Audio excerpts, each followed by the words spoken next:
স্ত্রীর 4টি হক আদায় করা ছাড়া কোনো স্বামী জান্নাতে যেতে পারবে না। স্বামীরা যারা আছেন আমার কথাগুলো মনোযোগ সহকারে শুনবেন, এগুলো এই মেসেজগুলো বাড়িতে নিয়ে যাবেন। অনেক স্বামীরা আছে স্ত্রীদের সাথে ভালো ব্যবহার করে না, স্ত্রীকে সব সময় অলওয়েজ ক্রিটিসাইজ করতে থাকে, তুচ্ছ তাচ্ছিল্য করতে থাকে। তারা যে একটা মানুষ, তারাও যে বাসায় কষ্ট করে, এটা অনেক স্বামীরা তাদের মাথায় আনতেই চায় না। খুবই গুরুত্বপূর্ণ বিষয়, স্বামীরা ভালো করে মনে রাখবেন। স্বামীরা 4টি কাজ ছাড়া, স্ত্রীর 4টি হক যদি তারা আদায় না করে, তাহলে তারা জান্নাতে যেতে পারবে না। Will not go to paradise. তারা জান্নাতে যেতে পারবে না যদি 4টি কাজ না করে। 1 নাম্বার কাজ হচ্ছে স্ত্রীকে মহরানা পরিপূর্ণভাবে আদায় করতে হবে। স্ত্রীকে মহরানা যদি কোনো স্বামী না দেয়, তাহলে কিন্তু তাকে জাহান্নামে যেতে হবে, সে জান্নাতে যেতে পারবে না। অনেক স্বামী আছে হিউজ পরিমাণ মহরণা ধরে, 1 লক্ষ, 2 লক্ষ, 10 লক্ষ, 20 লক্ষ টাকা মহরণা নির্ধারণ করে, কিন্তু শেষ পর্যন্ত সেটা সে দিতে পারে না। এই ব্যাপারে, মহরণার ব্যাপারে আল্লাহ পাক রব্বুল আলামিন পবিত্র কোরআনুল কারীমের ভিতরে নিজেই বলে দিয়েছেন। 4 নম্বর পারা 16 নম্বর পৃষ্ঠার 12 নম্বর লাইন, সূরাতুন নিসায়ের 4 নম্বর আয়াতে প্রথম অংশে আল্লাহ পাক রব্বুল আলামিন বলেন, ওয়া আতুন নিসাআ সাদুকাতিহিন্না নিহলা।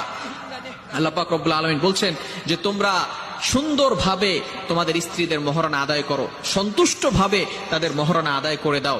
কিন্তু দুঃখের বিষয়, অনেক স্বামী আছে কিছু টাকা দিয়ে তারপরে আর টাকা দিতে যায় না, মনে করে আমরা কেন স্ত্রীর পুরোটা মহরণা দান করব। সুতরাং সব সময় খেয়াল রাখতে হবে, স্বামী অবশ্যই অবশ্যই স্ত্রীর এই হক আদায় করতে হবে। 1 নাম্বার হচ্ছে মহরণা পরিপূর্ণভাবে দিতে হবে। 2 নাম্বার হচ্ছে স্ত্রীর উপর নির্যাতন করা যাবে না, জুলুম করা যাবে না। যদি কোনো স্বামী তার স্ত্রীর উপর নির্যাতন করে, তাহলে কিন্তু অবশ্যই অবশ্যই ওই স্বামীকে জাহান্নামে যেতে হবে।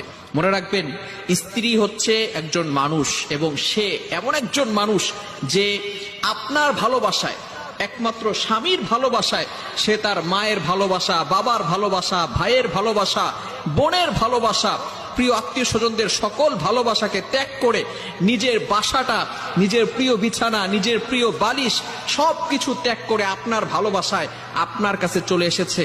আপনি কেন তার উপর নির্যাতন করবে? কিছু স্বামী এমন আছে যারা কাপুরুষদের মতো স্ত্রীর উপর আঘাত করতে থাকে। আমার রাসূল সাল্লাল্লাহু আলাইহি সাল্লাম কখনো স্ত্রীর উপর আঘাত করেন নাই। তার 11 জন স্ত্রী ছিলেন, কখনো তিনি আল্লাহ রাসূল সাল্লাল্লাহু আলাইহি সাল্লাম কোন স্ত্রীর উপর আঘাত করেন নাই।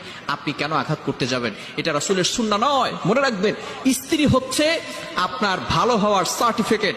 আল্লাহ রাসূল সাল্লাল্লাহু আলাইহি সাল্লাম বলে দিয়েছেন, খায়রুকুম ওয়া খায়রুকুম আহলি। যদি তোমার পরিবার তোমাকে ভালো বলে, তাহলে সত্যিই তুমি ভালো। ভালো করে মনে রাখবেন, স্ত্রী যদি কাউকে ভালো বলে, তাহলে সে সত্যিই একজন ভালো স্বামী, সে সত্যিই একজন ভালো মানুষ। সুতরাং আপনি আপনার স্ত্রীদের সাথে খারাপ ব্যবহার করবেন না।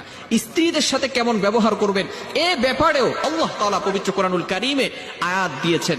আপনি পবিত্র কোরআনুল কারীম খুলুন, 4 নম্বর পারার 20 নম্বর পৃষ্ঠার 3 নম্বর লাইন, সূরাতুন নিসা 19 নম্বর আয়াতে আল্লাহ পাক রব্বুল আলামিন বলেন, ওয়াশিরুহুন্না বিল মারুফ, you treat your wives well. তোমরা তোমাদের স্ত্রীদের সাথে ভালো ব্যবহার করো, তাদের সাথে খারাপ ব্যবহার করো না। অনেক পুরুষ আমাকে বলতে হয়তো আমার সম্পর্কে আপনার বাজে মন্তব্য আসতে পারে যে হুজুর এগুলো কি বলতেছে, স্ত্রীদের পক্ষ কেন নিচ্ছে? স্ত্রীদের পক্ষ নিচ্ছে না, এটা আল্লাহ তাআলার কোরআনের কথা আপনাদের কাছে আমি টেলিকাস্ট করছি। আপনারা ভালো করে মনে রাখবেন, আল্লাহ পাক রব্বুল আলামিন এটা বলে দিয়েছেন, স্ত্রীদের সাথে ভালো ব্যবহার করবেন। সুতরাং যে সমস্ত